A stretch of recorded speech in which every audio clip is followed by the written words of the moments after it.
Всем привет! Поступил заказ на изготовление кошелька. Есть у меня вот такая вот стандартная модель. Только заказчик попросил сделать ее с клапаном. То есть, чтобы она закрывалась на клапан. И клапан этот должен быть на магните. Вот. И еще, так как будущий владелец фотограф, он попросил сделать небольшой кармашек для запасной карты памяти фотоаппарата. То есть сделаем еще вот здесь вот нашивку. Кожу будем использовать растительное дубление. Вот, толщина кожи где-то 1. Основные части я уже вырезал. Это у нас обложка. Значит, ее размер по высоте кошелек будет 90 мм. Если, допустим, делаю без клапана, то у меня размер обложки по длине 240 мм, но сейчас я взял где-то 300-310 для того, чтобы потом можно было вырезать клапан. Потом внутренняя часть идет 80 мм на 220, то есть она будет накладываться таким вот образом. Дальше кармашек. Кармашки у меня обычно 50 мм в высоту и 100 мм в ширину. То есть с учетом прошивки этого достаточно для того, чтобы нормально сюда уходила карта. Вот. Будут два кармашка ставиться. И значит, под карту памяти карточки будут использоваться SD, то есть размер вот этого кусочка взял 25 на 35 миллиметров и вошьем мы его вот в это место.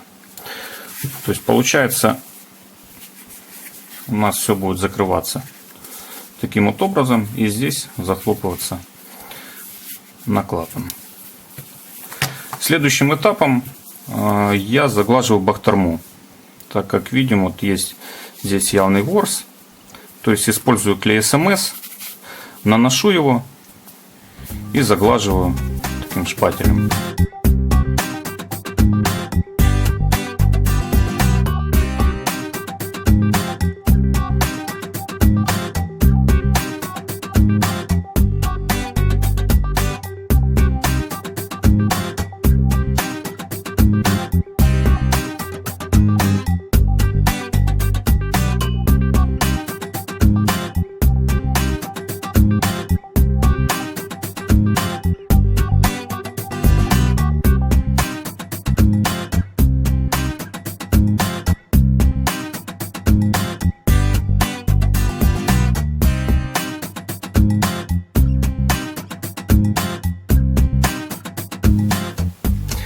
После высыхания клея у нас получается достаточно гладкая поверхность. Ее, конечно, сложно сравнить с лицевой, но при этом уже нету такого явного ворса. Вот. И следующим этапом нам нужно эту поверхность защитить, чтобы она была более устойчива к различным повреждениям. Для этого я наношу апритуры. Можно наносить жидкие апритуры, кремообразные. В сегодняшнем случае буду использовать Natura крем. Купил его килограммовую банку и теперь нужно куда-то девать это все. Поэтому все изнанки, которые заглажены, я покрою этим кремом.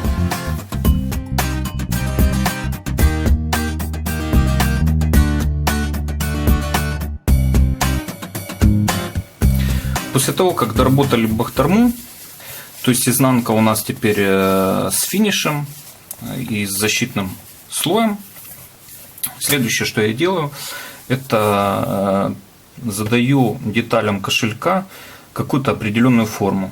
В данном случае при помощи таких вот вырубок, значит, скругляем углы. К примеру, на кармашках так делаем вот вырезы под карточки. Оставил свое сразу тиснение на кармашке. Вот. Здесь вот на внутренней части кошелька тоже симметрично делаем вырезы. Это уже для того, чтобы облегчить доступ к купюрам. Вот. На обложке клапан я еще не скруглял. То есть, как я уже сказал, у нас будет клапан на магните, поэтому подготовил две такие нашивочки с магнитами. Когда уже наклею, пришью одну из них на клапан, тогда уже здесь по контуру скруглю, прошью и потом заполируем торец. Теперь при помощи крамкореза снимаем на всех деталях фаски и полируем торцы. Крамкорез использую самый бюджетный, то есть это инструмент 5 в 1. Вот. Немножко его доточил, изменил здесь чуть-чуть форму. Вот, и теперь можно работать.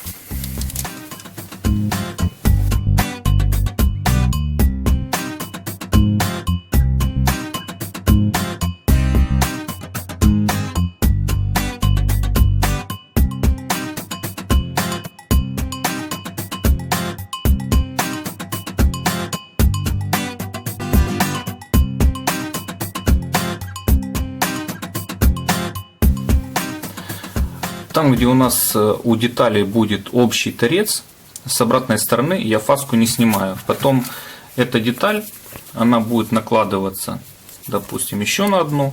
И у них вот здесь получается общий торец, чтобы его можно было хорошо заполировать в единый.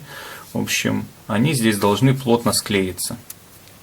Поэтому с вот этой вот стороны и с вот этой на кармашках внутренний торец я не снимаю. Вот он здесь будет. То есть вот этих вот два торца, этот и этот, я не снимаю фаски.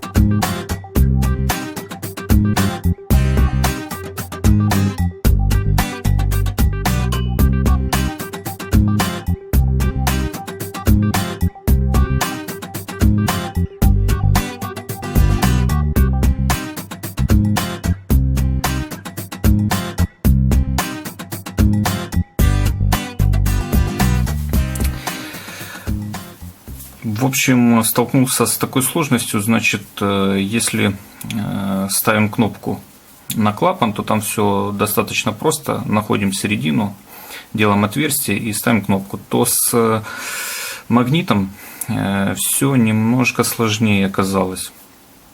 Во-первых, я поменял диаметр магнита, поставлю шире. То есть на примере, который сбросил заказчик, там видно, что диаметр магнита где-то 20 мм, то есть, в принципе, вот он идет такой стандартный. Значит, в чем сложность? Сложность именно в том, чтобы красиво, ровно по кругу прошить этот магнит. Выходит, если мы его вот здесь вот наклеиваем, то сложно сделать правильный круг именно пробитием. Получается какой-то овал. В общем, пробовал разные варианты. Единственное, что пришло в голову из таких вот более-менее нормальных решений, это распечатать. Я сделал в программе несколько кругов. То есть подшел вот линию черненькую, и в центре то, что белое, это сюда вот так вот вклеивается магнит. Значит, я распечатал, делаю такую распечатку, наклеиваю на изнанку кожи, по контуру вырезаю ножницами, вот, и потом уже по вот этой линии шилом ставлю отметки, и потом с обратной стороны, вот здесь, где были небольшие проколы, по этим проколам уже пробиваю пробойником. И получается более-менее нормально.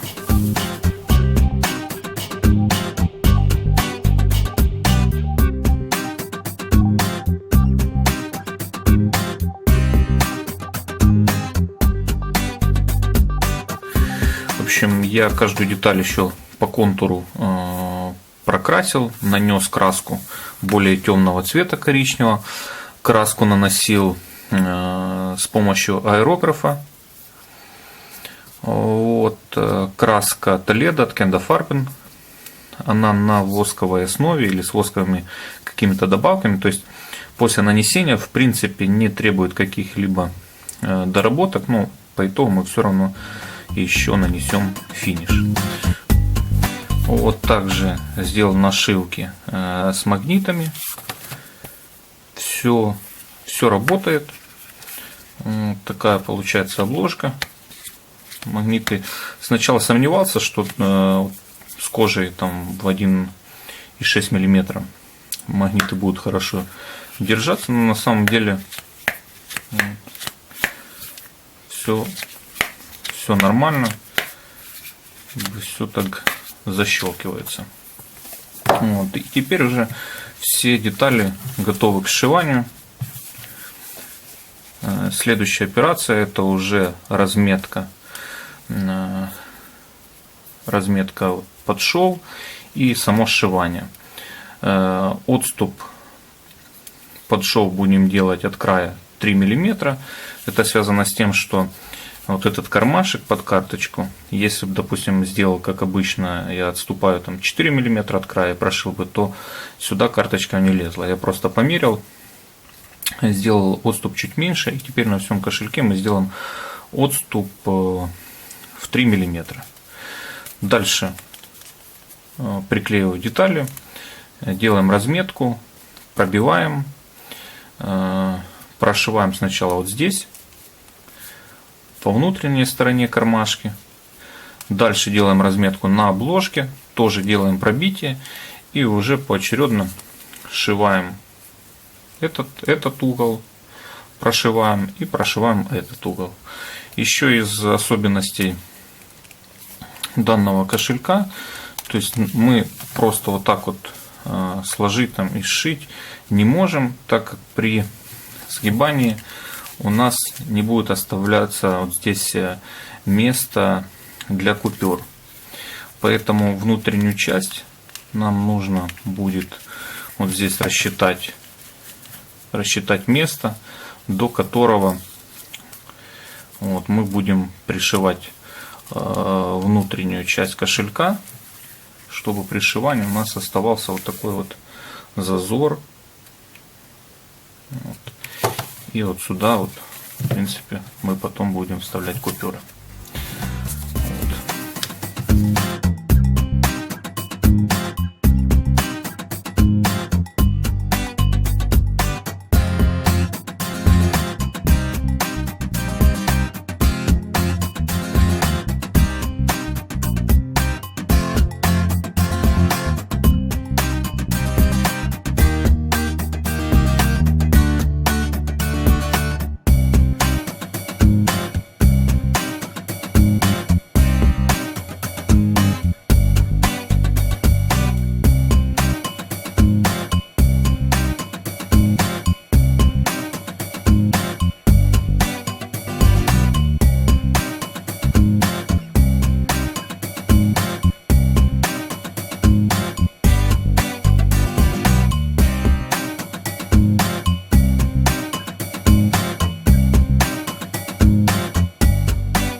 Так, кошелек готов.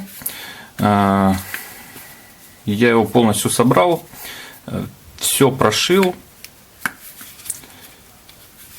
Получилась такая вот моделька кошелька.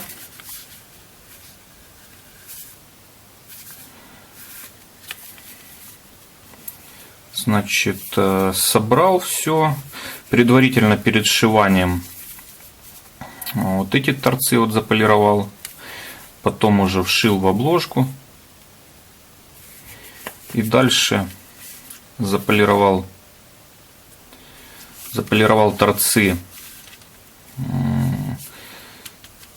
с использованием клея СМС. Да, меня там исправляли, что на самом деле это КМЦ клей, а не СМС. В общем, я уже так привык, поэтому буду называть его СМС, мне как-то так проще. И использовал, значит, этот клей для полировки торцов с ликером. А по итогу еще нанес финиш Edge KT от Fibbing, чтобы нанести защитный слой, защитное покрытие вот именно на торцы, чтобы со временем, допустим, если они будут где-то тереться, то чтобы с ними ничего не происходило. Вот. Такой вот получился шов. Кстати, неплохо получились и сами окружности по тому способу, когда вот наклеил, да, и вырезал. То есть более-менее получились округлые они. Так, вот здесь вот шов. Теснение. Сам кошелек после сшивания еще покрыл кремообразным финишем Splendid от EXI. Вот, он, ну, как-то мне поприятнее смотрится на изделиях. То есть, допустим, если наносить апритуры вот, жидкие, они вот такую делают более искусственную какую-то поверхность пластиковую, то этот крем, он хорошо впитывается, вот, оставляет фактуру кожи, и при этом поверхность она остается такой какой-то приятной на ощупь, то есть нет вот этой искусственной пленки такой. Хотя все равно добавляется определенно блеск. Вот, в общем, так, кошелечек получился. Теперь попробуем его заполнить. Значит, карточки входят очень легко в кармашки. Из-за того, что отступ сделал 3 мм под шов, а не 4, здесь им теперь немного посвободнее получается в этих кармашках. То есть можно сюда ставить, вот, можно ставить и по 2 без проблем. Вот. Также они достаются достаточно легко. Мне вообще нравится эта модель кошелька. Сам пользуюсь подобной, только без клапана. Вот. Очень удобно, если, допустим, у вас несколько карт. Вот. Такой простой, но надежный и достаточно вместительный. 15 купюр. Вот, и карточка. Карточка вообще отлично получилось ее здесь разместить. То есть она из-за того, что вот здесь вот есть вырез, и кармашек дает прослойку между вот этой картой памяти и пластиковой картой, так то вот здесь вот ее достаточно легко и просто доставать. Есть зазор между ними, и получается удобно. Вот. Ну, вот так вот он, кошелек, выглядит в наполненном виде.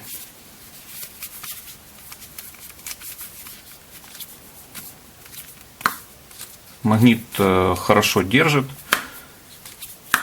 отлично захлопывается, но при этом без всяких трудностей открывается. такое решение неплохое, на мой взгляд. Еще видел подобные модели кошельков, только вот здесь вот не прошивают, как бы вот этот внутренний вкладыш с кармашками, он вот здесь не прошит. Тогда такая модель мне больше нравится из-за того, что, во-первых, вот здесь не нужно вычислять под шов, делать разметку. Это немножко упрощает саму работу. И во-вторых, как бы доступ к деньгам будет, мне кажется, еще проще. То есть и здесь как бы трудностей не возникает. Вот. Там можно это все доставать. Тем более вот здесь есть вырез, как бы все удобно. Но все же, если вот здесь вот не прошить, это все будет намного удобнее. То есть кошелек прям будет вообще вот так вот раскрываться. Но когда мы его закроем, все будет надежно там держаться. Так, с этим понятно. И еще хочу показать свой кошелек. Вот такая простая модель. По сути, то же самое, только без клапана. Пользуюсь им уже, наверное, полгода. Хочу просто показать именно, как ведет себя покрытие с клеем СМС и финишем вот на изнанке. Все спрашивают, что с ним происходит. Вот если пройдет какое-то время. Да, на изгибе вот здесь вот можно видеть, оно потрескалось.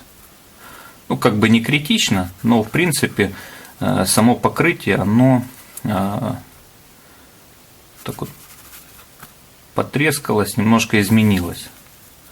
А на всей остальной поверхности, там где изгибов нету, в принципе, вот, все нормально. Но здесь, мне кажется, любое покрытие будет себя так вести, потому что это изгиб. Изгиб. Во всем остальном кошелек почти не поменялся. То есть все как было. Как шил, так и есть.